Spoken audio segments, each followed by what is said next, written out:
Hello students. पिछली classes में हमने स्टोइशियोमेट्रिक कैलकुलेशंस करना सीखा। उससे पहले हमने मोल कंसेप्ट इंट्रोड्यूस किया और उससे रिलेटेड क्वेश्चंस करने के बारे में जाना।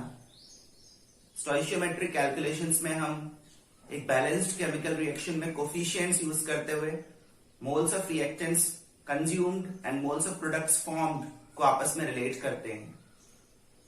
इस प्रोफाइल में हमने mole to mole calculations and mass to mass calculations करना सीखा। पिछली क्लास में हम मास ऑफ रिएक्टेंट को मास ऑफ प्रोडक्ट में, मतलब मास ऑफ रिएक्टेंट कंज्यूम्ड को मास ऑफ प्रोडक्ट फॉर्म्ड में एंड वाइस वर्सा कैसे कैलकुलेशंस की जाती है उसकी प्रैक्टिस कर रहे थे। लास्ट में मैंने आपको एक क्वेश्चन दिया था, वो क्वेश्चन इस समय भी बोर्ड पर लिखा हुआ है। उम्मीद है आपने वो क्वेश्चन ट्राई किया होगा, प्रॉपर वे में उसको सोल्यूशन बनाने की कोशिश करी होगी और आपको समझ में आया होगा कि ये क्वेश्चन पिछले क्वेश्चन से थोड़ा डिफरेंट है। चलिए, जहां पर हमने लास्ट टाइम क्लास एंड करी थी वहीं से आज शुरुआत करते हैं और उस प्रॉब्लम को सॉल्व करने की कोशिश करते हैं। इस क्वेश्चन में पिछले क्वेश्चन से क्या डिफरेंट है? पिछले सभी क्वेश्चंस जो इससे पहले मैंने करवाए आपको स्टोइशियोमेट्रिक कैलकुलेशंस के, उनमें आपको किसी एक ही रिएक्टेंट का अमाउंट दिया होता था और उससे किसी प्रोडक्ट का अमाउंट फाइंड करना होता था। मतलब अगर रिएक्शन में मल्टीपल रिएक्टेंट्स इन्वॉल्व हैं तो सबके इनिशियल अमाउंट्स आपको नहीं दिए जाते थे, किसी एक का ही अमाउंट दिया जाता था और बोला जाता था कि अगर इतना रिएक्टेंट कंज्यूम हुआ तो कितने ग्राम्स या कितने मोल्स ऑफ प्रोडक्ट फॉर्म होगा। तो वहां पर हम 1-to-1 रिलेशन एस्टैब्लिश कर रहे थे। सारे रिएक्टेंट्स के इनिशियल अमाउंट्स हमारे पास गिवन नहीं थे। इस क्वेश्चन में यही बात अलग है, इसमें आपको दोनों रिएक्टेंट्स के इनिशियल अमाउंट्स दिए हुए हैं। तो सवाल ये उठता है कि अमोनिया कितना बनेगा, ये नाइट्रोजन के बेसिस पर कैलकुलेट करें या हाइड्रोजन के बेसिस पर। कहने का मतलब नाइट्रोजन को फुली कंज्यूम कराकर अमोनिया का मास फाइंड करें या हाइड्रोजन को फुली कंज्यूम कराकर अमोनिया का मास फाइंड करें। क्या वो दोनों मासेस इक्वल आएंगे? क्या दोनों रिएक्टेंट्स को फुली कंज्यूम कराने पर amount of product form equal आएगा? और अगर नहीं आया तो, अगर दोनों रिएक्टेंट्स के कंप्लीट कंजम्पशन से amount of product form equal नहीं आया तो किसके बेसिस पर की गई कैलकुलेशन को हम करेक्ट मानेंगे? ये सारे सवाल हमारे सामने हैं। चलिए क्वेश्चन सॉल्व करना स्टार्ट करते हैं। सबसे पहले नंबर ऑफ मॉलिक्यूल्स को बदलते हैं मोल्स में।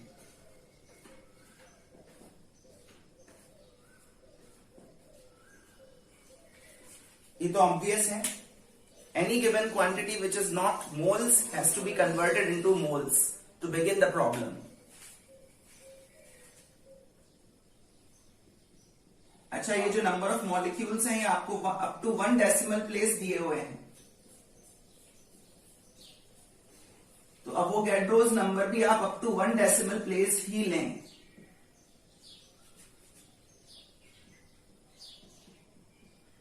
ये भी एक कॉमन प्रॉब्लम रहती है स्टूडेंट्स में कि अवोगैड्रोस नंबर की कौन सी वैल्यू लें। अगर आपको number of formula units given है और उनके बेसिस पर आप मोल्स फाइंड करने जा रहे हैं तो आप देखें कि आपको नंबर ऑफ फॉर्मूला यूनिट्स या नंबर ऑफ मॉलिक्यूल्स डेसिमल के कितने डिजिट्स तक दिए हुए हैं। जितने डिजिट्स तक आपको नंबर ऑफ मॉलिक्यूल्स गिवन हो उतने ही डिजिट्स तक आप अवोगैड्रोस नंबर की वैल्यू लें। तो ये जो वैल्यू आएगी ये आएगी 0.05 मोल्स एंड 0.075 मोल्स। ठीक है, तो ये दोनों रिएक्टेंट्स के इनिशियल मोल्स आ गए। लेकिन सवाल अब भी वही है, अमोनिया कितना बनेगा ये N2 के बेसिस पर फाइंड करें या H2 के बेसिस पर? चलिए दोनों के बेसिस पर इंडिविजुअली कैलकुलेशन करके देखते। On the basis of nitrogen को फुली कंज्यूम अगर करवाएं तो आप देख सकते हैं नाइट्रोजन का कोफिशिएंट 1 है और अमोनिया का कोफिशिएंट 2 है। जितने मोल्स नाइट्रोजन के कंज्यूम होंगे उसके डबल मोल्स अमोनिया के फॉर्म होंगे। तो moles of ammonia formed will come out to be 2 times 0.05 moles. 2 times 0.05 moles, that is 0.1 moles. चलिए इसको ग्राम्स में भी बदल लेते हैं. कितने ग्राम्स अमोनिया के बनेंगे?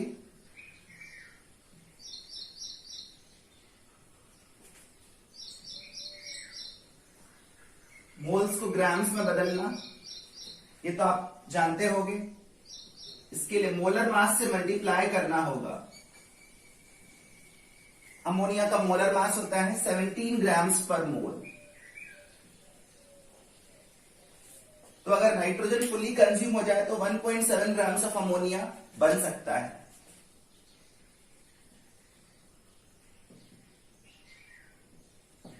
On the basis of hydrogen, अगर हाइड्रोजन को फुली कंज्यूम कराएं तो कितने ग्राम्स, कितने moles and grams of ammonia बनेंगे?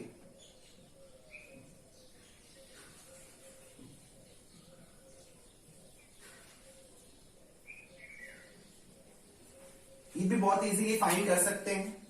कोफिशिएंट्स देखिए, 3 मोल हाइड्रोजन के कंजम्पशन पर 2 मोल अमोनिया बनता है. 3 मोल से 2 मोल मतलब 1 मोल से 2/3 मोल्स बनेंगे. 1 मोल से 2/3 मोल्स मतलब जितने मोल्स हाइड्रोजन के कंज्यूम होंगे उसके 2/3 मोल्स अमोनिया के बनेंगे. 2/3 ऑफ 0.075. एवेल्युएट करने पर यह वैल्यू 0.05 मोल्स आएगी. अगेन इसको भी ग्राम्स में बदलते हैं. अगर हाइड्रोजन 100% खत्म हो जाए तो कितने ग्राम्स अमोनिया के बन सकते हैं? उसके लिए मोल्स को मल्टीप्लाई किया मोलर मास से. यहां से वैल्यू आएगी 0.85 ग्राम्स.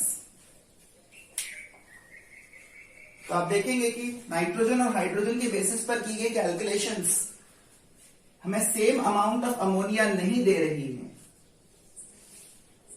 नाइट्रोजन को फुली कंज्यूम कराने पर 1.7 ग्राम अमोनिया बन सकता है और हाइड्रोजन के फुली कंज्यूम होने से 0.85 ग्राम्स ऑफ अमोनिया बन सकता है.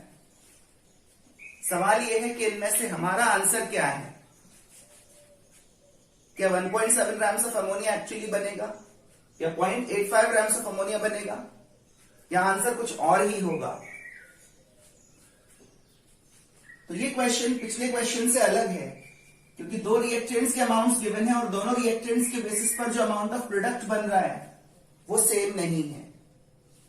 एक्चुअली ये क्वेश्चन हमें एक इंपॉर्टेंट टर्म, एक इंपॉर्टेंट कंसेप्ट की तरफ लेकर आया है जिसका नाम है लिमिटिंग रिएक्टेंट. ठीक है, limiting reactant.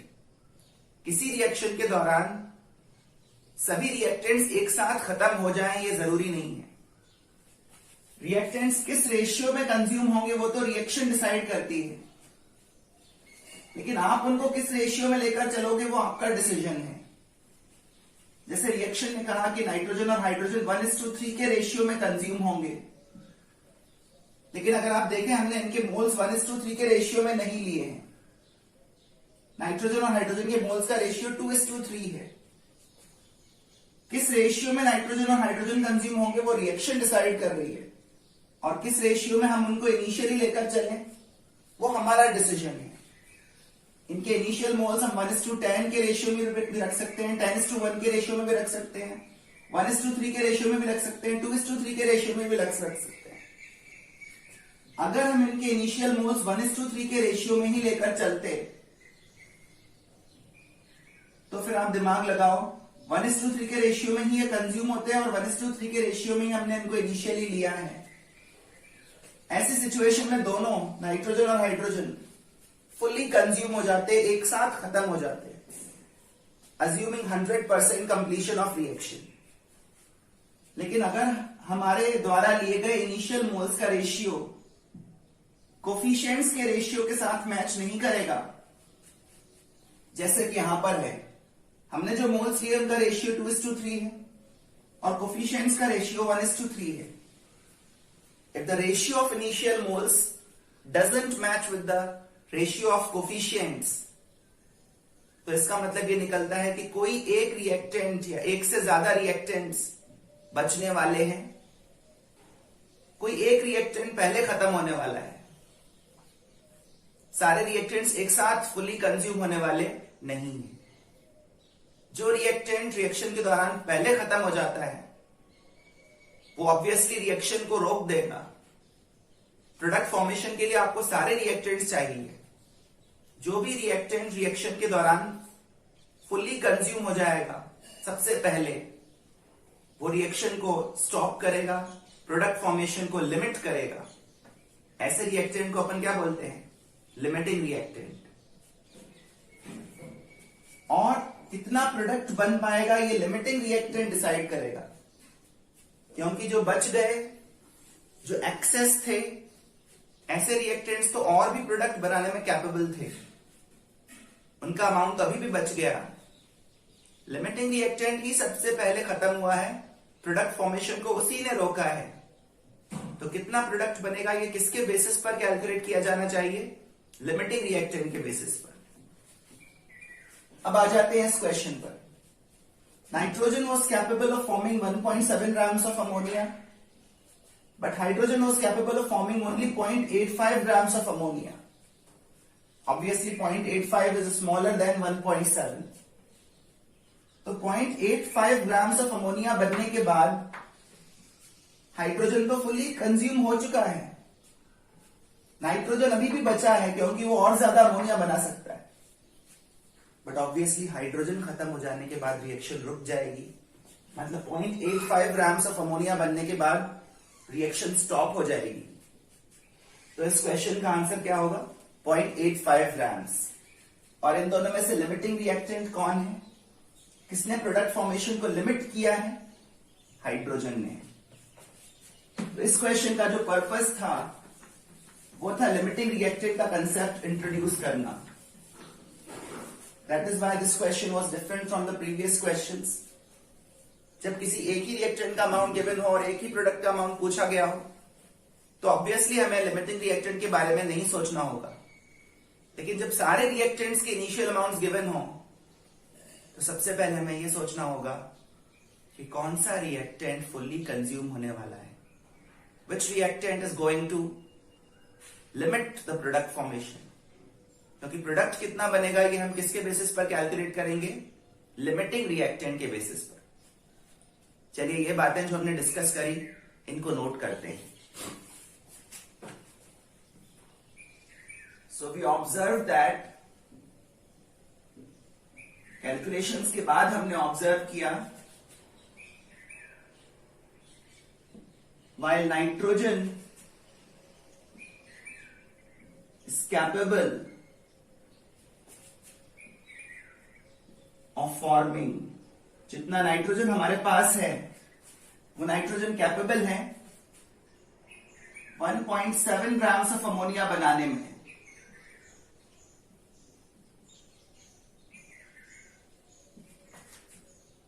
But hydrogen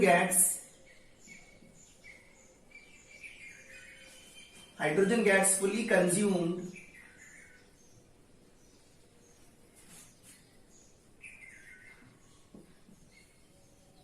after forming 0.85 grams of ammonia. Nitrogen का अमाउंट तो ज्यादा अमोनिया बनाने के लिए था, लेकिन हाइड्रोजन ने उसका साथ नहीं दिया। हाइड्रोजन खत्म हो गया कितने ग्राम अमोनिया बनने के बाद? 0.85 ग्राम्स। तो रिएक्शन को किसने रोका? प्रोडक्ट फॉर्मेशन को किसने लिमिट किया? हाइड्रोजन ने।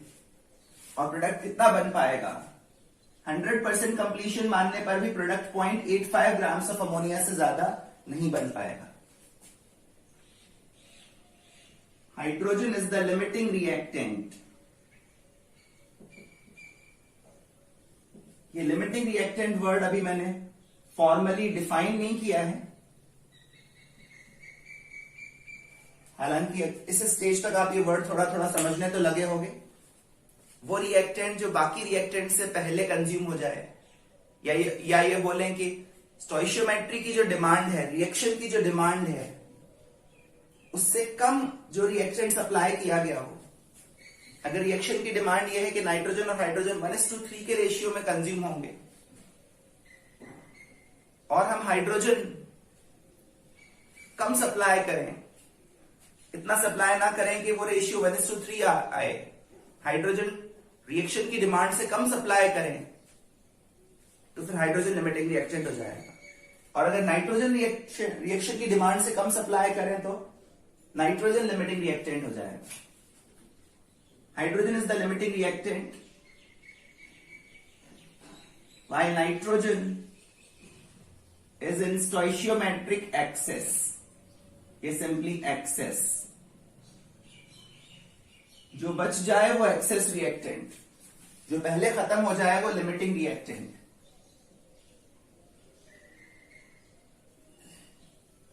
And obviously the answer of the question is 0.85 grams.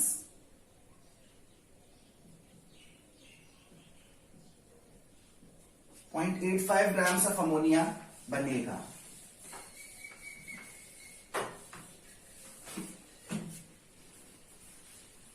तो ये क्वेश्चन तो सॉल्व हो गया, लेकिन इस क्वेश्चन को इंट्रोड्यूस करने का एक बिगर पर्पस था, लार्जर पर्पस था, that was to introduce the concept of limiting reactant.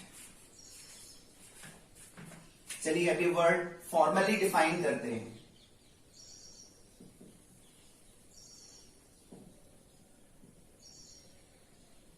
Limiting reactant, कहीं कहीं इसको लिमिटिंग रिएजेंट भी कहते हैं। किसी रिएक्शन में एक से ज्यादा लिमिटिंग रिएक्टेंट्स भी हो सकते हैं। मान लो किसी रिएक्शन में 3 रिएक्टेंट्स हैं और 2 रिएक्टेंट्स पहले खत्म हो जा रहे हैं, तीसरा रिएक्टेंट बच जा रहा है, मतलब 2 रिएक्टेंट्स एक साथ खत्म हो रहे हैं लेकिन तीसरा बच रहा है, तो वो दोनों रिएक्टेंट्स लिमिटिंग रिएक्टेंट्स कहलाएंगे। हाँ, अगर वो तीनों रिएक्टेंट्स एक साथ खत्म हो जाएं, कोई भी रिएक्टेंट ना बच पाए, all of them get fully consumed together, तब हम कहेंगे कि उनके अमाउंट्स स्टोइशियोमेट्रिक रेशियो में है, ना ही कोई लिमिटिंग है और ना ही कोई एक्सेस में है। लिमिटिंग रिएक्टेंट बहुत सिंपल वर्ड्स में डिफाइन करते हैं। लिमिटिंग रिएक्टेंट और रिएक्टेंट्स इज और are the reactants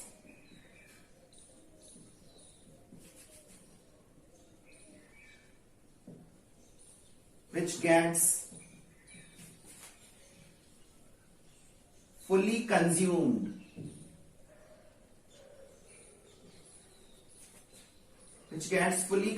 first,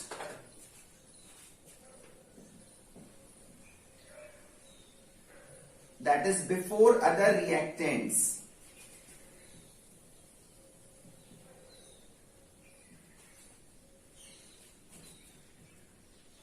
and limits,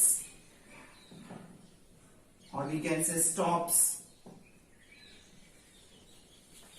the formation of products.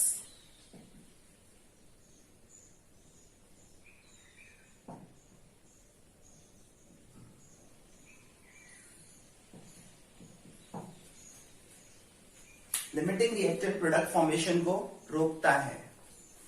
तो प्रोडक्ट कितना बनेगा, ये एक्सेस रिएक्टेंट के बेसिस पर कैलकुलेट करें या लिमिटिंग रिएक्टेंट के बेसिस पर? लिमिटिंग रिएक्टेंट के बेसिस पर कैलकुलेट करेंगे। तो आगे से इस चैप्टर में जितने भी क्वेश्चंस में सारे रिएक्टेंट्स के अमाउंट गिवन हो, रिएक्टेंट ए बी सी तीनों के अमाउंट्स गिवन हो और प्रोडक्ट कितना बनेगा ये पूछा गया हो, तो प्रोडक्ट कितना बनेगा ये बताने से पहले आपको एक और सवाल का जवाब देना होगा। वो ये है कि ए बी सी में से लिमिटिंग रिएक्टेंट कौन है। लिमिटिंग रिएक्टेंट आइडेंटिफाई करके ही प्रोडक्ट फॉर्मेशन बता पाएंगे। प्रोडक्ट कितना बनेगा, रिएक्टेंट कितना बचेगा, कौन बचेगा, ये सब किसके बेसिस पर कैलकुलेट होगा, किसके अमाउंट के बेसिस पर कैलकुलेट होगा? लिमिटिंग रिएक्टेंट के अमाउंट के बेसिस पर। ठीक है। लिमिटिंग रिएक्टेंट वो है जिसका अमाउंट रिएक्शन की डिमांड से कम सप्लाई किया गया हो। फॉर एग्जाम्पल एक बहुत सिंपल सी बात आपको समझाता हूं। मान लीजिए एक सैंडविच बनाने में 2 ब्रेड और एक चीज का पीस इन्वॉल्व होता है। सो 1 चीज and 2 bread they together make a sandwich. तो चीज और ब्रेड ये 1:2 के रेशियो में होने चाहिए। ये सैंडविच बनाने की डिमांड है। लेकिन अगर चीज का अमाउंट 1:2 के रेशियो से कम रहे तो फिर चीज लिमिटिंग हो जाएगा। और अगर ब्रेड, इसको दूसरे शब्दों में आपको समझाता हूं, चीज और ब्रेड 1:2 के रेशियो में कंज्यूम होंगे। तो अगर हमारे पास 10 पीसेस ऑफ चीज है, 20 पीसेस ऑफ ब्रेड है, 20 ब्रेड है, तो दोनों एक साथ खत्म हो जाएंगे। लेकिन अगर हमारे पास 8 पीसेस ऑफ चीज है और 20 ब्रेड है, तो फिर चीज डिमांड या 1:2 के रेशियो की डिमांड से कम है। उस केस में चीज पहले खत्म हो जाएगा। और अगर इनका नंबर 10 एंड 30 है, 10 चीज एंड 30 ब्रेड, तो फिर ब्रेड का सप्लाई अगेन ज्यादा है, फिर से चीज लिमिटिंग हो जाएगा। लेकिन अगर इनका नंबर 10 एंड 10 है, 10 चीज एंड 10 ब्रेड, तो फिर ब्रेड अब डिमांड से कम सप्लाई किया गया है। डिमांड थी कि 10 पीसेस ऑफ चीज के साथ 20 पीसेस ऑफ ब्रेड होने चाहिए, लेकिन हमने 10 ही सप्लाई किए। तो फिर डिमांड से 1:2 के रेशियो से कम सप्लाई किया है हमने ब्रेड का पीस। इस वजह से अब ब्रेड लिमिटिंग रिएक्टेंट हो जाएगा। ये तो एक एनालॉजी थी। सिमिलरली नाइट्रोजन और हाइड्रोजन वाले रिएक्शन में रिएक्शन की डिमांड है कि रेशियो 1:3 हो। अगर वो 1:3 से कम रहा तो फिर हाइड्रोजन ज्यादा है और नाइट्रोजन कम है। और अगर वो 1:3 से ज्यादा रहा तो फिर हाइड्रोजन कम है और नाइट्रोजन ज्यादा है। ये बात धीरे धीरे आप समझने लगोगे।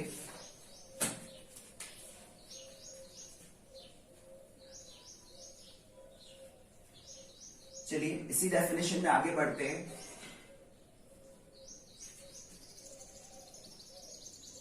The reactant or reactants which remain partially unconsumed. The reactants which remain partially unconsumed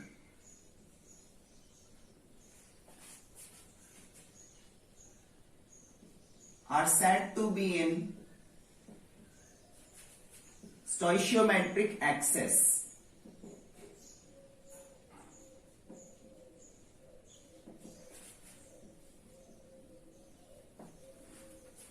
जो रिएक्टेंट्स बच जाएं,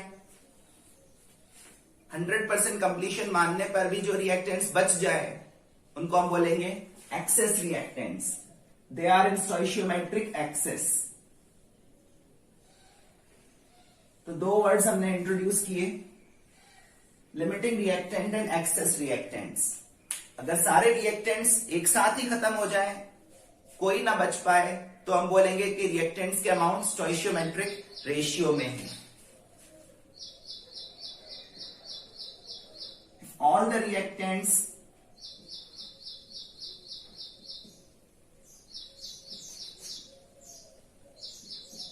get fully consumed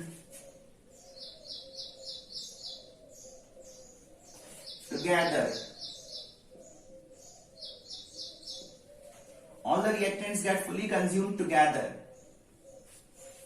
none of them is able to remain unconsumed.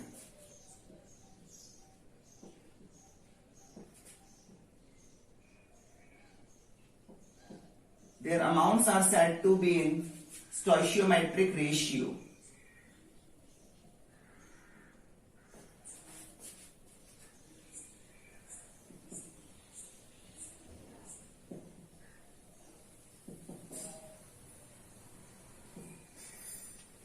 Amounts को स्टोइशियोमेट्रिक रेशियो में कहने का मतलब ये है कि जिस रेशियो में वो कंज्यूम होंगे वही उनके इनिशियल अमाउंट्स का रेशियो है। अगर नाइट्रोजन और हाइड्रोजन के इनिशियल अमाउंट्स का रेशियो 1:3 है और वो 1:3 के रेशियो में ही कंज्यूम होते हैं तो फिर उनके अमाउंट्स स्टोइशियोमेट्रिक रेशियो में है। यहां पर आपको ये समझना होगा कि किस रेशियो में नाइट्रोजन और हाइड्रोजन कंज्यूम होंगे वो रिएक्शन डिसाइड करेगा, और किस रेशियो में हम उनको शुरू में लेकर चलेंगे वो हम डिसाइड कर सकते हैं। हम चाहे तो नाइट्रोजन और हाइड्रोजन के मोल्स का रेशियो 1:1 रख सकते हैं, 10:1 रख सकते हैं, 1:10 रख सकते हैं, 1:3 रख सकते हैं, 1:2 रख सकते हैं, 2:1 रख सकते हैं। इनिशियली हम उनके मोल्स किस रेशियो में लेकर चलेंगे वो हमारी मर्जी है, लेकिन वो किस रेशियो में कंज्यूम होंगे वो रिएक्शन की मर्जी है। रिएक्शन ने कह दिया कि अगर N2 + 3H2 gives 2NH3 ये रिएक्शन है तो नाइट्रोजन और हाइड्रोजन के मोल्स 1:3 के रेशियो में कंज्यूम होंगे। अब आप चाहे उनके इनिशियल मोल्स 1:1 के रेशियो में लेकर चलो या 10:1 के रेशियो में लेकर चलो, वो कंज्यूम 1:3 के रेशियो में होंगे। तो किस रेशियो में उनका कंजम्पशन होगा वो रिएक्शन डिसाइड करती है। किस रेशियो में हम उनको लेकर चले वो हमारा डिसीजन है। अगर हमारा ये डिसीजन रिएक्शन के डिसीजन से मैच कर जाए, हम नाइट्रोजन और हाइड्रोजन इनिशियली 1:3 के रेशियो में लेकर चले और उनके मोल्स भी 1:3 के रेशियो में ही कंज्यूम होते हों अकॉर्डिंग टू द रिएक्शन, तो फिर रिएक्शन की डिमांड और हमारा डिसीजन मैच कर रहा है। ऐसी सिचुएशन में बोला जाएगा कि रिएक्टेंट्स के अमाउंट्स स्टोइशियोमेट्रिक रेशियो में है और सारे रिएक्टेंट्स एक साथ खत्म हो जाएंगे। अगर सारे रिएक्टेंट्स एक साथ खत्म ना हो तो फिर कैलकुलेशंस किसके बेसिस पर करनी है? लिमिटिंग रिएक्टेंट के बेसिस पर।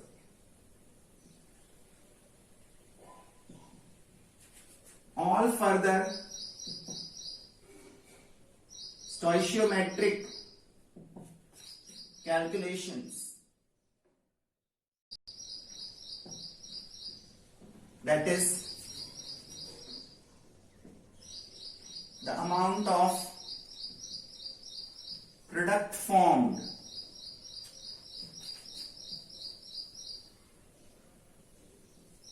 or reactant consumed या reactant remaining, अगर हमें पता लगा लें कि इनिशियल मोल्स ऑफ रिएक्टेंट क्या है और उसके कंज्यूम्ड मोल्स क्या है तो ऑब्वियसली हम ये भी बता सकते हैं कि उसके कितने मोल्स बचेंगे। तो स्टोइशियोमेट्री में हमें यूजुअली यही दो बातें बतानी होती हैं कि प्रोडक्ट कितना बना और रिएक्टेंट कितना बचा। प्रोडक्ट कितना बना और रिएक्टेंट कितना बचा ये किसको आइडेंटिफाई करने के बाद बता पाएंगे? लिमिटिंग रिएक्टेंट को आइडेंटिफाई करने के बाद। All further stoichiometric calculations are done on the basis of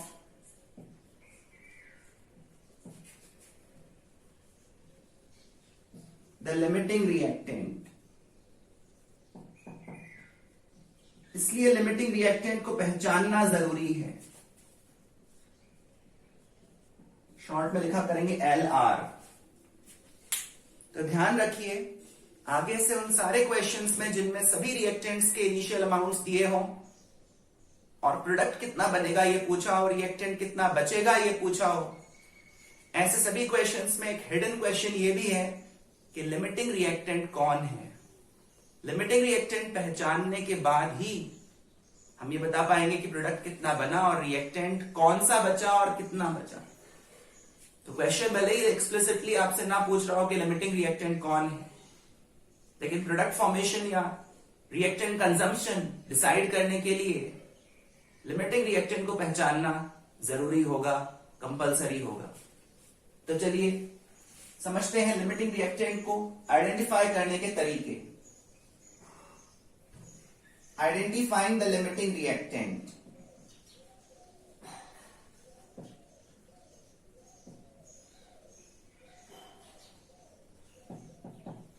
क्या एक से ज्यादा रिएक्टेंट्स भी लिमिटिंग हो सकते हैं? थोड़ी देर पहले मैंने आपको समझाया था अगर एक से ज्यादा रिएक्टेंट्स एक साथ फुली कंज्यूम हो रहे हैं और कोई थर्ड फोर्थ रिएक्टेंट बच पा रहा हो तो फिर जो एक साथ खत्म हो गए वो सब लिमिटिंग रिएक्टेंट्स हैं। ठीक है, अगर सभी एक साथ खत्म हो जाए तो फिर हम किसी को भी लिमिटिंग या एक्सेस में नहीं बोल पाएंगे। तब हम बोलेंगे कि उनके अमाउंट्स कैसे हैं, in stoichiometric ratio. Let us now talk about identifying the limiting reactant.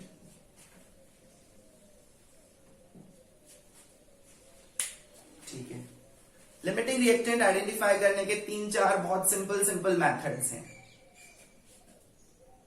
एक मेथड ये है, मैं आपको ओरली समझा देता हूं, लेकिन ये मेथड तब वर्क करता है जब आपके पास 2 ही रिएक्टेंट्स हों। 3 या 4 रिएक्टेंट्स रहेंगे तो फिर ये मेथड ज्यादा टाइम कंज्यूमिंग हो जाएगा।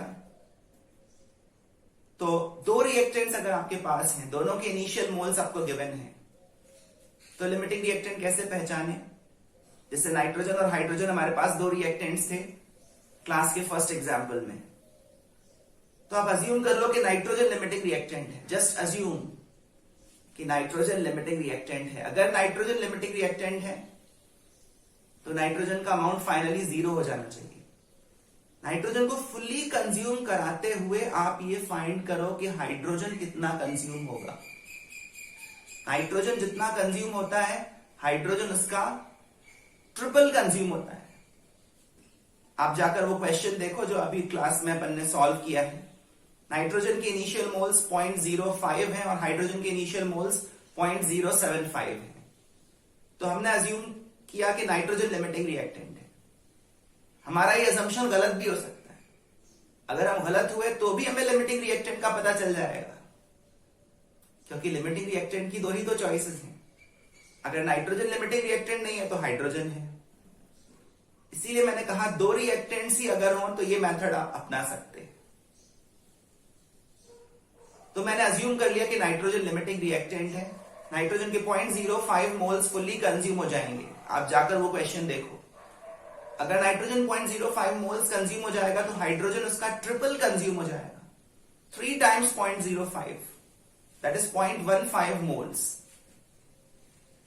0.15 मोल्स ऑफ हाइड्रोजन खत्म होना चाहिए, लेकिन हाइड्रोजन है तो 0.075 ही। 0.075 है तो 0.15 मोल कैसे खत्म हो जाएगा? अगर मैं 0.075 में से 0.15 सब्ट्रैक्ट करूं तो एक नेगेटिव अमाउंट आ रहा है।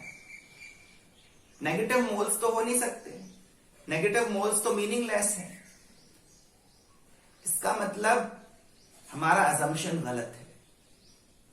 नेगेटिव मोल्स ऑफ हाइड्रोजन मिलने का मतलब हाइड्रोजन बच नहीं पाएगा। नाइट्रोजन को लिमिटिंग रिएक्टेंट मानना गलत अजम्पशन है, क्योंकि नाइट्रोजन को फुली कंज्यूम करा रहे हैं तो हाइड्रोजन के मोल्स नेगेटिव आ रहे हैं। इसका मतलब हमारा अजम्पशन रॉन्ग है, नाइट्रोजन लिमिटिंग रिएक्टेंट नहीं है। अगर अजम्पशन रॉन्ग भी है तो भी हमें दुखी होने की जरूरत नहीं है। नाइट्रोजन लिमिटिंग रिएक्टेंट नहीं है तो ऑब्वियसली लिमिटिंग रिएक्टेंट कौन है? हाइड्रोजन। इन एनी केस हमें लिमिटिंग रिएक्टेंट का पता तो चल ही गया। तो ये एक सिंपल मेथड है जो आप 2 रिएक्टेंट्स वाले केसेस में अपना सकते हैं।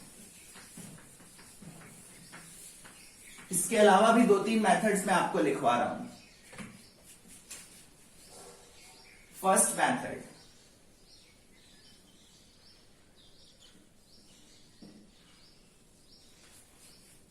मेथड, इनफैक्ट हमने आज का क्वेश्चन सॉल्व करने में यूज किया है। आप जाकर देखो वो क्वेश्चन हमने किस तरह से सॉल्व किया। हमने नाइट्रोजन के बेसिस पर अमोनिया कितना बनेगा ये फाइंड किया, हाइड्रोजन के बेसिस पर अमोनिया कितना बनेगा ये फाइंड किया, और जिसके बेसिस पर अमोनिया कम बने वो है लिमिटिंग रिएक्टेंट। यही हमारे फर्स्ट मेथड में इन्वॉल्व थिंकिंग है, लॉजिक है। तो आपको क्या करना है, जितने भी रिएक्टेंट्स हो ए बी सी, सबको फुल्ली कंज्यूम करवाइए 1 बाय 1 और किसी एक ही प्रोडक्ट के मोल्स फाइंड करते रहिए। सपोज प्रोडक्ट डी के मोल्स ए को फुल्ली कंज्यूम करा के फाइंड किए, बी को फुल्ली कंज्यूम करा के फाइंड किए, सी को फुल्ली कंज्यूम करा के फाइंड किए। जिस रिएक्टेंट के बेसिस पर मोल्स ऑफ प्रोडक्ट फॉर्म्ड सबसे कम आए वही रिएक्टेंट लिमिटिंग रिएक्टेंट है, क्योंकि ऑब्वियसली वो सबसे कम प्रोडक्ट बनाने में कैपेबल है, तो वही पहले खत्म हो रहा होगा। आपको ये पॉइंट समझ में आ रहा है?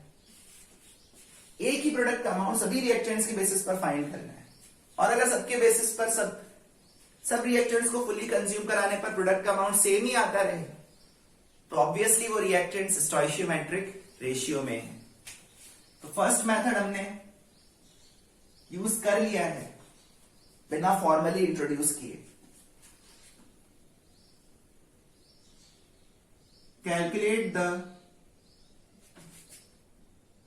मोल्स और मास, जो भी आप चाहें, वैसे मोल्स कैलकुलेट करना आसान रहेगा।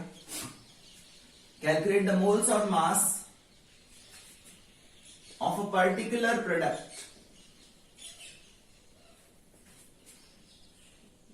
लिमिटिंग रिएक्टेंट्स को पहचानने के सभी तरीके 2 या 3 स्टेप्स के हैं, बहुत सिंपल है, क्योंकि लिमिटिंग रिएक्टेंट पहचानना प्रॉब्लम का अंत नहीं है, ये तो सॉल्यूशन की शुरुआत है। लिमिटिंग रिएक्टेंट आइडेंटिफाई करने के बाद ही तो आपकी कैलकुलेशन आएगी। प्रोडक्ट फॉर्मेशन बताने के लिए लिमिटिंग रिएक्टेंट पहचानना जरूरी है। कैलकुलेट द मोल्स और mass of a particular product formed.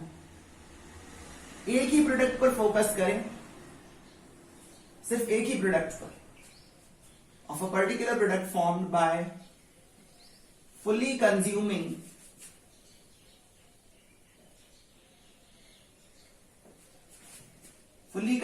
each reactant one by one.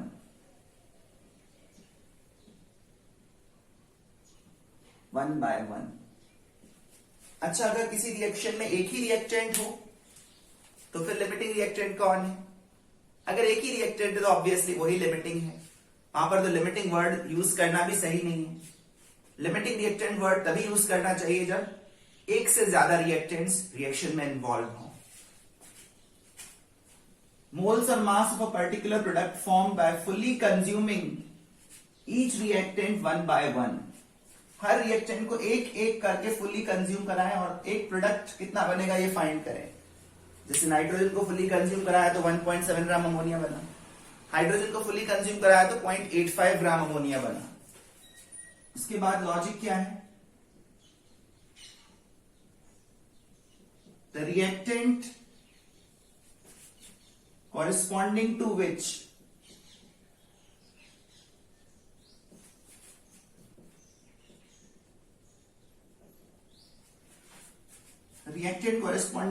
the least amount of product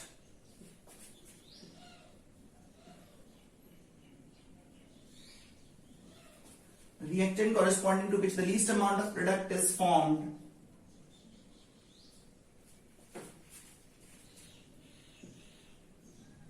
is the limiting reactant। जो रिएक्टेंट सबसे कम प्रोडक्ट बनाने में सक्षम हो वही लिमिटिंग रिएक्टेंट है। इस मेथड की एक खासियत यह है कि लिमिटिंग रिएक्टेंट पहचानने के साथ साथ हमें प्रोडक्ट कितना बनेगा यह भी पता चल जाता है। जैसे अमोनिया फॉर्मेशन वाली रिएक्शन में हमने पहचाना कि हाइड्रोजन लिमिटिंग रिएक्टेंट है, और ये पहचानने के साथ साथ हमें यह भी पता चल गया कि अमोनिया कितना बनेगा।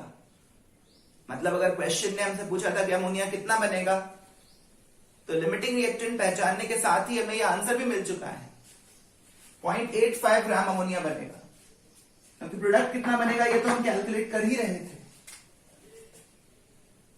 तो ये इस मेथड की खासियत है कि आप लिमिटिंग रिएक्टेंट पहचानने के साथ ही प्रोडक्ट फॉर्मेशन कितनी होगी वो भी प्रिडिक्ट कर सकते हो।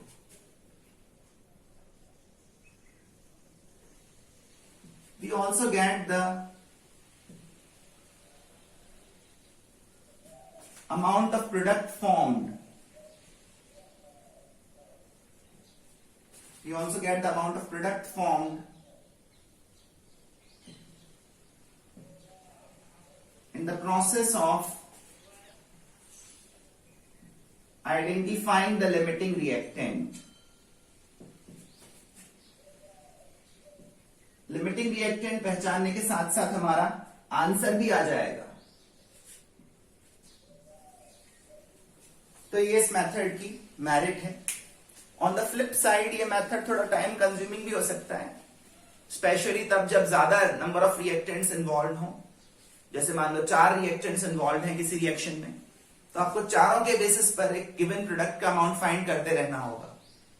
इसमें थोड़ा टाइम ज्यादा लग सकता है, बट स्टिल ये एक अच्छा मेथड है, लॉजिकल है। एक और मेथड देखते हैं लिमिटिंग रिएक्टेंट पहचानने का। ठीक है, इस मेथड में आपको क्या करना है, बहुत सिस्टमैटिकली प्रोसीड करना है। सबसे पहले रिएक्शन लिखनी है। रिएक्शन में सभी रिएक्टेंट्स के नीचे उनके इनिशियल मोल्स लिखने हैं, फिर उन मोल्स में आने वाले चेंजेस लिखने हैं इन टर्म्स ऑफ एक्स। एक अननोन क्वांटिटी, एक वेरिएबल एक्स के टर्म्स में सभी रिएक्टेंट्स के चेंजेस लिखेंगे, और फिर इनिशियल मोल्स में वो चेंज ऐड कर देंगे। एक्स के टर्म्स में जो चेंज लिखा है वो हम इनिशियल मोल्स में ऐड कर देंगे। इनिशियल मोल्स में अगर हम चेंज ऐड करेंगे तो हमें फाइनल मोल्स मिलेंगे। सभी रिएक्टेंट्स के फाइनल मोल्स अगर हमें मिल गए इन टर्म्स ऑफ एक्स, तो फिर हम एक एक करके सभी रिएक्टेंट्स के मोल्स को जीरो के इक्वेट करेंगे। किसके इक्वेट करेंगे? जीरो के। जीरो के इक्वेट क्यों करेंगे? जीरो के इक्वेट करने का मतलब है हम ये चेक करना चाह रहे हैं कि रिएक्टेंट को खत्म होने में एक्स की वैल्यू कितनी आती है। एक्स यहां पर चेंज को रिप्रेजेंट कर रहा है। जिस रिएक्टेंट के कोरिस्पॉन्डिंग चेंज की वैल्यू सबसे कम आए, एक्स की वैल्यू सबसे कम आए, जो सबसे कम चेंज आने पर ही खत्म हो जाता हो, वो रिएक्टेंट लिमिटिंग रिएक्टेंट होगा। जो बात मैंने भी बोली है उसको जब मैं लिखूंगा और इंप्लीमेंट करूंगा तब आपको वो आसान लगेगी। चलिए सेकंड मेथड के भी स्टेप्स मेंशन करते हैं।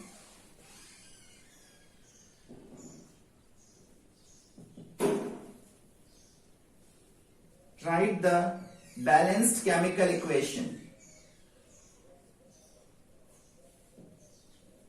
सबसे पहले तो बैलेंस्ड केमिकल इक्वेशन लिखें, वो तो लिखनी ही होगी। स्टोइशियोमेट्री के किसी भी प्रॉब्लम में आपको बैलेंस्ड इक्वेशन चाहिए।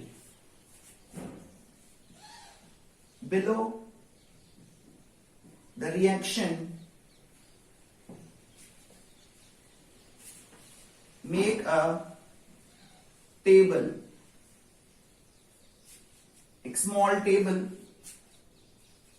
consisting of 3 rows, consisting of initial moles,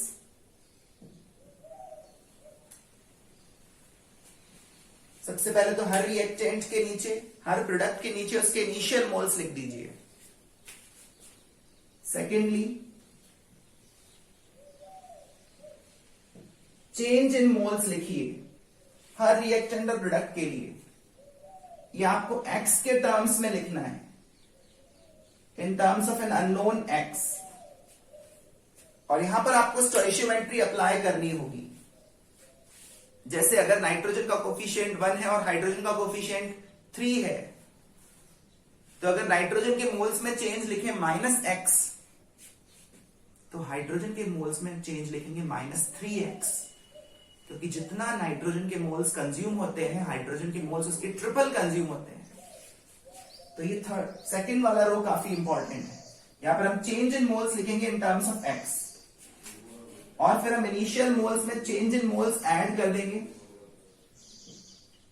जिससे हमें फाइनल मोल्स मिलेंगे again in terms of x।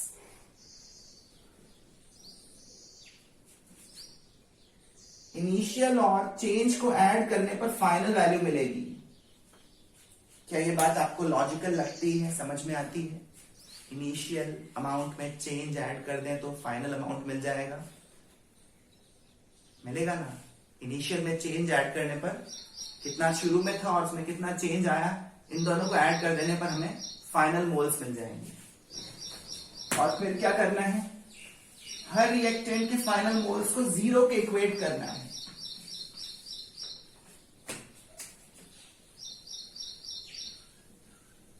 One by one,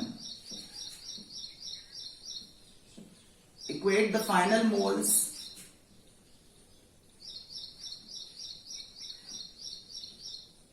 each reactant to 0 one by one.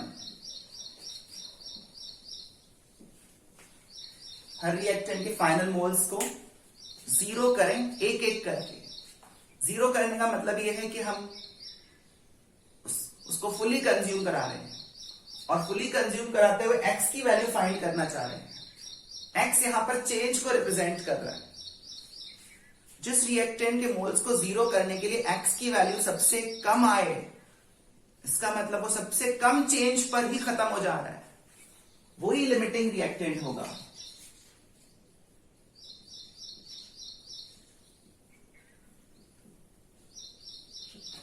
The reactant corresponding to which, या ऐसे लिखें, equate the moles of final moles of each reactant to 0 one by one and evaluate X in each case. Her case में X evaluate करें। Reactant corresponding to the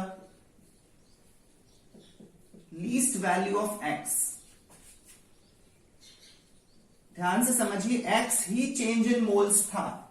ये change in moles x के terms में लिखे गए थे। तो जिसको खत्म करने के लिए चेंज सबसे कम आए वही तो सबसे पहले खत्म होगा। जिसके लिए एक्स की वैल्यू सबसे छोटी आए वही रिएक्टेंट क्या होगा? Limiting reactant. The reactant corresponding to the least value of X is the limiting reactant। और ये जो लीस्ट वैल्यू ऑफ एक्स है ये हम फाइनल मोल्स इवैल्यूएट करने के लिए भी यूज कर सकते हैं।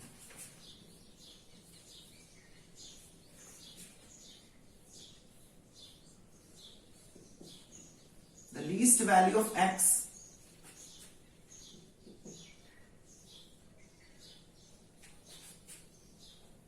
Can be used in evaluating the final moles, can be used in evaluating the final moles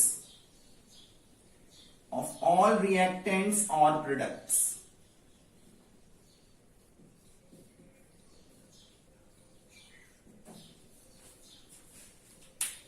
क्या आपको ये प्रोसेस समझ में आ रही है? रिएक्शन लिखनी है, रिएक्शन के नीचे इनिशियल मोल्स लिखने हैं, इनिशियल मोल्स के नीचे चेंज लिखना है in terms of x. X के टर्म्स में जो चेंज लिखा उसको इनिशियल मोल्स में ऐड कर देना है, फाइनल मोल्स मिल जाएंगे। हर रिएक्टेंट के फाइनल मोल्स को एक एक करके जीरो के इक्वेट करना है, एक्स की वैल्यूज मिलेंगी। जिसके कोरिस्पॉन्डिंग एक्स की वैल्यू सबसे कम मिले वही है लिमिटिंग रिएक्टेंट। अगर सबके लिए एक्स की वैल्यू सेम मिल जाए तो उनके अमाउंट स्टोइशियोमेट्रिक रेशियो में है। अदरवाइज जिसके लिए एक्स की वैल्यू सबसे कम मिले वही लिमिटिंग रिएक्टेंट है और वही जो लीस्ट वैल्यू ऑफ एक्स है वो आप अपनी टेबल में रीसब्स्टिट्यूट कर दो। वो जो लीस्ट वैल्यू ऑफ एक्स मिलेगा ना, इसको आप फाइनल मोल्स वाले रो में, जो आपका रो है ना फाइनल मोल्स वाला, उसमें least value of x resubstitute कर दो तो आपको सभी रिएक्टेंट्स के एक्चुअल फाइनल मोल्स, सभी प्रोडक्ट्स के फाइनल मोल्स मिल जाएंगे। ये बात सुनने में उतना आसान नहीं लगती लेकिन अप्लाई करने में ये आसान है। चलिए अमोनिया फॉर्मेशन वाली रिएक्शन में ही इसको अप्लाई करके बताता हूं।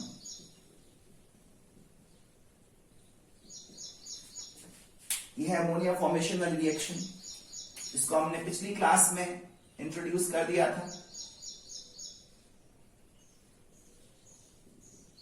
जैसा कि हमारा मेथड कह रहा है, बैलेंस रिएक्शन के नीचे इनिशियल मोल्स लिखिए। नाइट्रोजन के इनिशियल मोल्स 0.05, हाइड्रोजन के इनिशियल मोल्स 0.075, अमोनिया के इनिशियल मोल्स 0।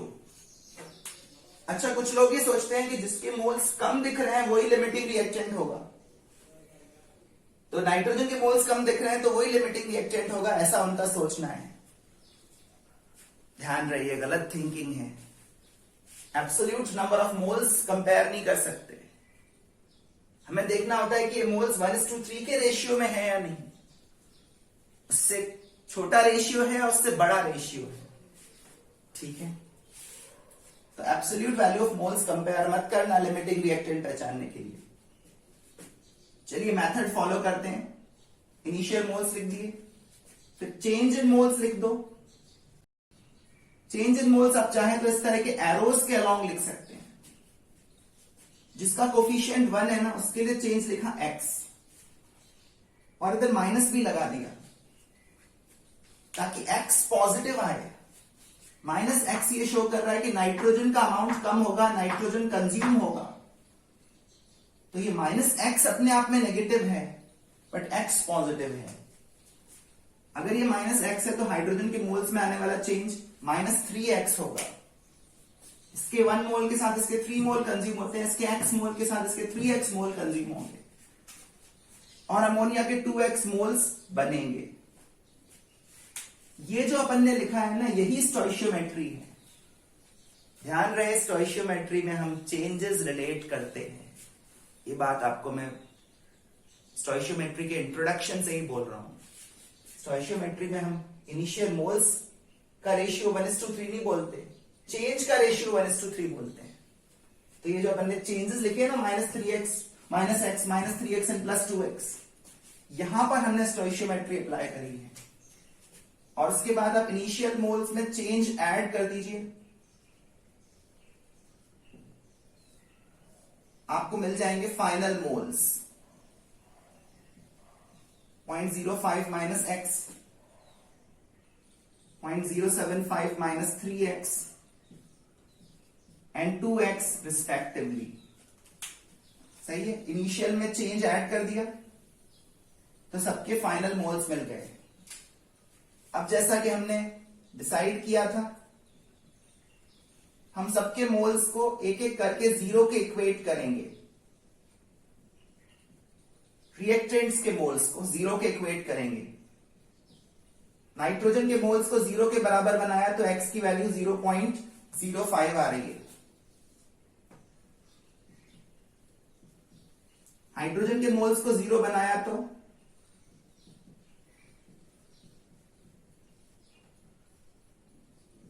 x की वैल्यू 0.025 आ रही है। क्या ये दोनों वैल्यूज इक्वल हैं?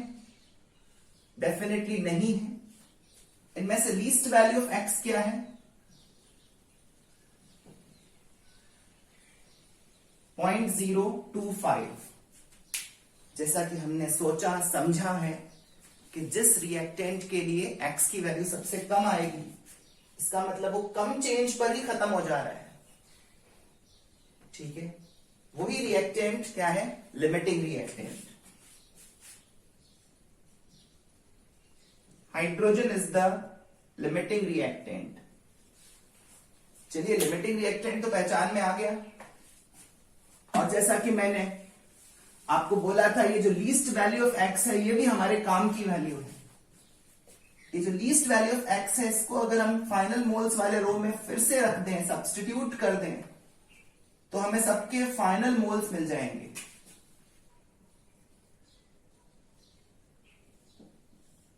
ये लीस्ट वैल्यू ऑफ x का यूज है। फाइनली मोल्स ऑफ नाइट्रोजन कितने होंगे? 0.025 यहां सब्स्टिट्यूट करो,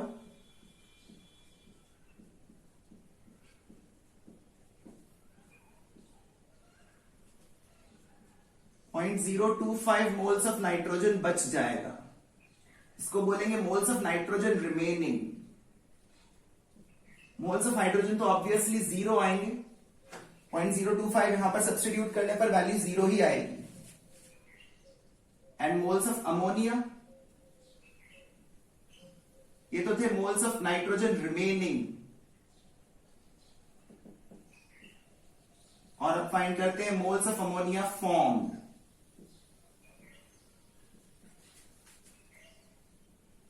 .025 को 2 से मल्टीप्लाई करें,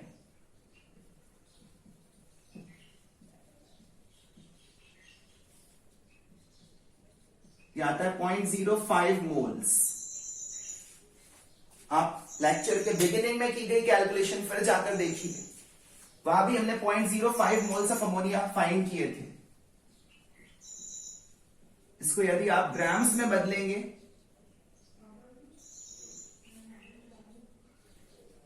तो ये डेफिनेटली 0.85 ग्राम्स आएगा।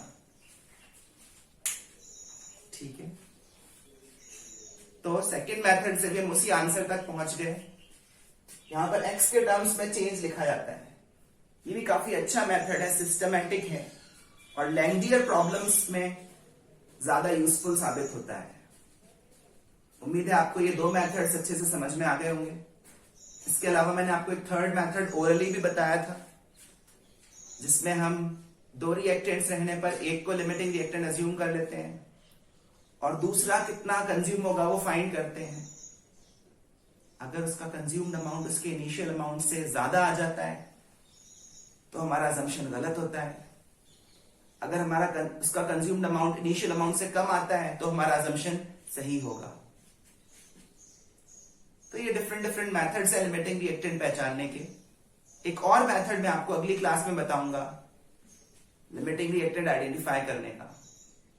तब तक इन मेथड्स को जो मैंने आज बताए हैं इनको आप अच्छे से समझिए और इनके बेसिस पर कुछ सिंपल प्रॉब्लम्स सेट में से, एग्जाम्पल्स में से सॉल्व करना स्टार्ट करिए। अगली क्लास में लिमिटिंग रिएक्टेंट्स पर बेस्ड क्वेश्चंस की हम फर्दर प्रैक्टिस करेंगे, डिफरेंट वेराइटीज ऑफ क्वेश्चंस देखेंगे। तब तक आप लिमिटिंग रिएक्टेंट के आइडिया पर बेस्ड सिंपल प्रॉब्लम्स सॉल्व करना बिगिन करें। मिलते हैं नेक्स्ट क्लास में। Thank you very much.